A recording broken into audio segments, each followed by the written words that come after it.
Would you like to be a genius? Have you ever wondered how you could be smarter than you are right now? Do you want others to envy you and your creative ideas? Well, you've come to the right place. This is Melissa Simonis, and as part of Leadership and Organizational Studies, Class 512, Deliberate Creativity and Innovation, we are here to talk about how to make you a genius. First off, we have to understand, what is genius? Well, according to Mihalko in 2001, genius often comes from finding a new perspective on a problem by restructuring it in some way. Also, genius is often marked by the ability to imagine comparisons and similarities, and even similar differences between parallel facts and events in different fields or other worlds.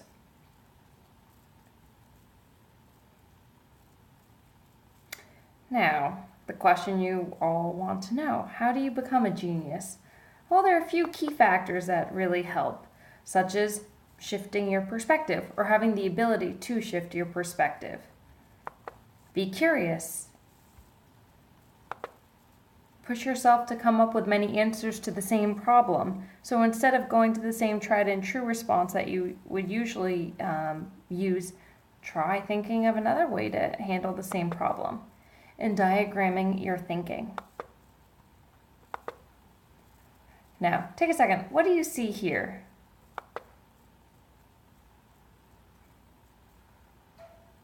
Look at it. Look at the shape. Look at the dimensions. Look at what your mind sees.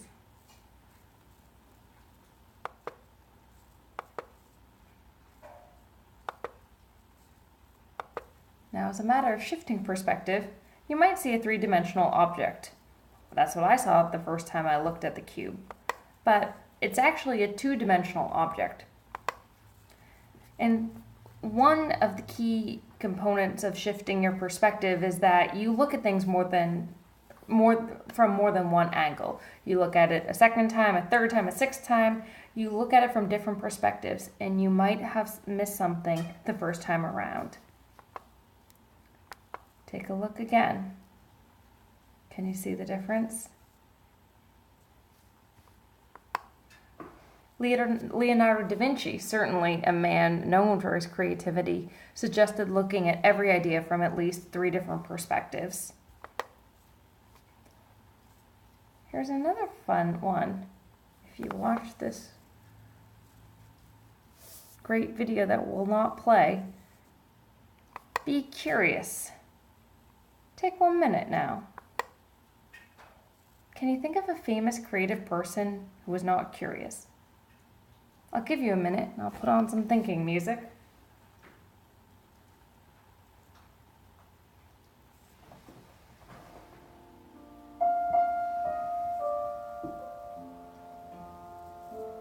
Think of anyone in the arts,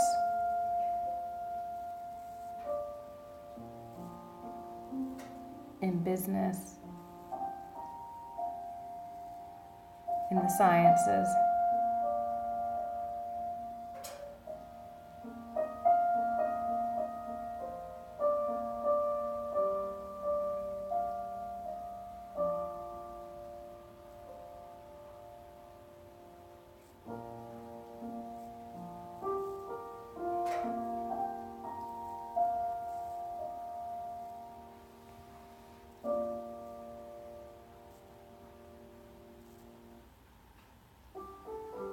Okay, thinking time is over. Who did you think of? Well, I'm going to guess that pretty much every creative person you thought of was a curious person in one way or another. And they found that one similarity between creative people from all different backgrounds is that they approach life with a childlike curiosity instead of a resignation to things that they are the way they are and that they have no influence on that. Creative people, anyone from Thomas Edison to Albert Einstein, were just in general curious beings.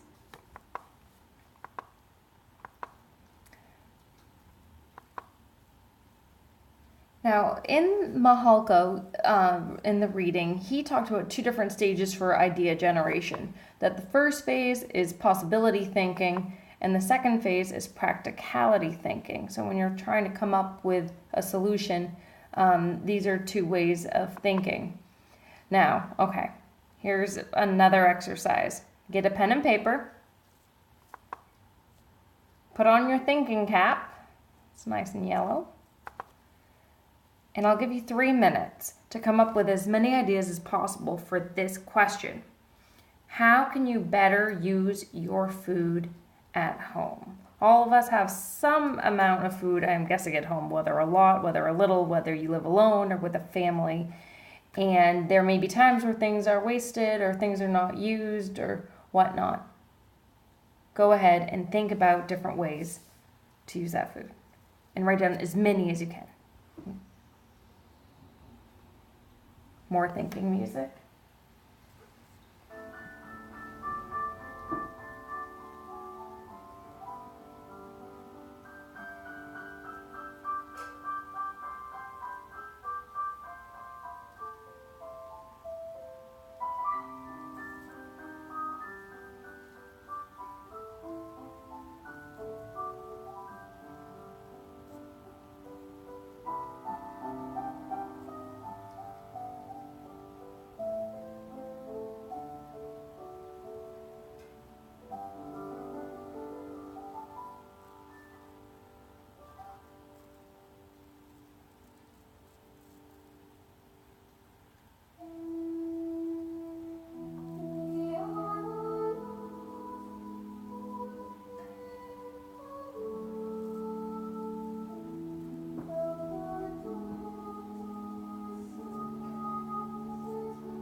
Okay, finish up that list. 5, 4, 3, 2, 1. How many ideas did you have? Did they involve labeling? Did you think of solutions regarding eating out or food delivery? Are you trying to involve someone else in the process of better utilizing your food? Will you use shelves differently? Are you going to color code? Will you buy food appliances? Are you going to take a whole new approach? Are you going to start canning your food? Are you going to have a rotation and every week you need to use up something from the pantry? I mean, there are many different ways to go about it, and other ways even more creative than some of the ones that are mentioned here. Now, for the second phase of the thinking, for the practicality thinking, you need to narrow down the possibilities and look at the ones that are the most feasible for you and your schedule and your needs. So, two big components, time and cost. What's important to you and what parameters do you need to work within? Okay, take 2 minutes to narrow down the list.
think what would work with your schedule, but would help stop you from throwing away food that had rotted and gone bad, and how can you plan differently?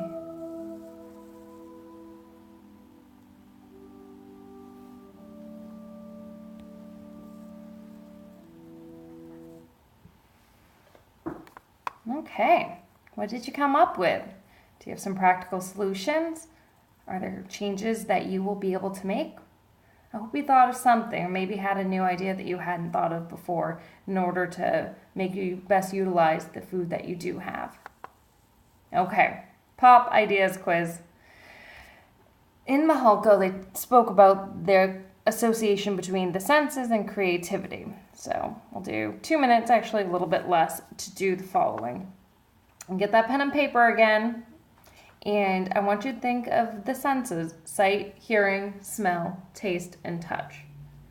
Now keep these senses in mind as you think about this question to improve your work environment. Think about the way that your work environment currently is. Think of the interactions you have with your supervisor, or if you are a supervisor, with your colleagues, with your employees. What's positive? What's negative? How does that feel? In the areas in which there's something lacking, think of a way that you could appeal to the senses and improve the current situation.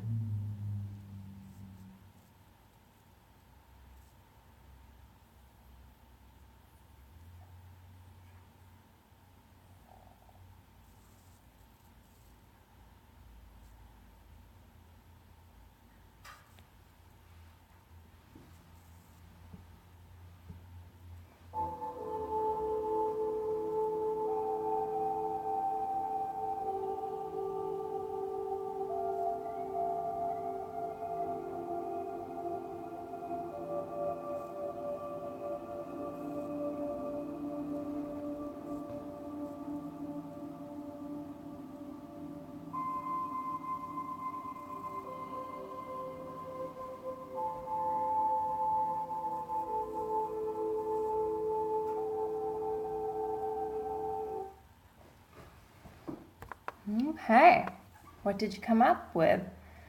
Did your ideas circle around new ideas for food and bonding? What about putting in a whole new work policy to address some structural issues?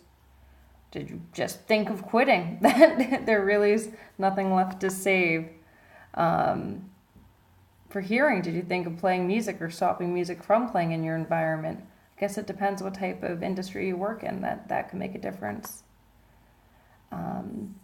Now, beyond that, one of the last aspect I wanted to speak about is the diagram, the mapping of your thinking.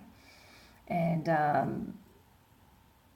creative thinking technique that will help you expand your thinking beyond your usual passive thinking is the lotus blossom. It'll help you to organize your thinking around significant themes, helping you to explore a number of alternate possibilities and ideas. Sometimes by mapping, you start to see new pathways that you wouldn't see if you just kept them in your mind. But when you put pen to paper and you diagram your thoughts and you map out your thoughts and ideas, as well as think of things from different perspectives, you really will be surprised by all the things that you can come up with. So, the question is, are you a genius yet? Creative geniuses of the world look at the world from different perspectives. Be curious, keep an open mind, and diagram your thinking. They will be very proud to have you join their ranks. Thank you so much. Bye-bye.